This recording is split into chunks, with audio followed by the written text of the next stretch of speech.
উনি যথার্থ বলেছেন, যোগ্য লোকদেরকে যোগ্য জায়গায় স্পেস করে দেওয়া দরকার। কিন্তু একটা কথা আছে যে বৃক্ষ তোমার পরিচয় কি, ফলে আমার পরিচয়। দিনটা কেমন যাবে? Morning shows day. সরকারের 2 মাসে যে সমস্ত কার্যকলাপ বেসিক জায়গাগুলোতে হাত দেওয়া হয়েছে, প্রত্যেকটা জায়গায় জনগণের আকাঙ্ক্ষার বিপক্ষে চলে গেছে।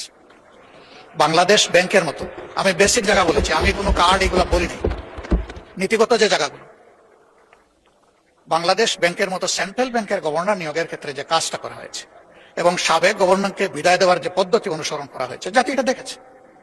এখান থেকে শুরু করে আমি বারবার এগুলার মেনশন করতে যাচ্ছি না। এ পর্যন্ত যে সমস্ত জায়গায় পরিবর্তন এসেছে সেগুলা জনগণ এবং ডেমোক্রেসি কোনোটাই সাপোর্ট করে না। এমন খেলার মাঠটা পর্যন্ত আমরা উন্মুক্ত রাখতে পারলাম না, ওখানেও গিয়ে আমরা ঝাঁপাইয়ে পড়লাম। তাহলে যেটা মাননীয় মন্ত্রী বললেন যে যোগ্য লোকদেরকে যোগ্য জায়গায় না দিলে দেশ আগাবে কিভাবে, তো এইভাবে যদি যোগ্যতা সিলেকশন হয়, আমার প্রশ্ন, দেশ আগাবে কিভাবে? আমরা তো কার ইন্টেনশন কি সেটা দেখতে পারবো না, এটা মনের ব্যাপার। এটা একমাত্র আল্লাহ তাআলা দেন। আল্লাহু আলিমুম বিযাতিস সুদূর, আল্লাহ ছাড়া এটা কেউ জানে না।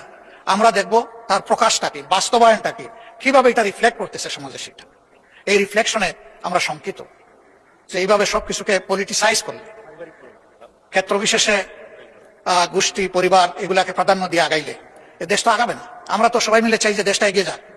এ পর্যন্ত সেরকম দৃশ্যমান কোনো কিছু আমাদের কাছে নেই।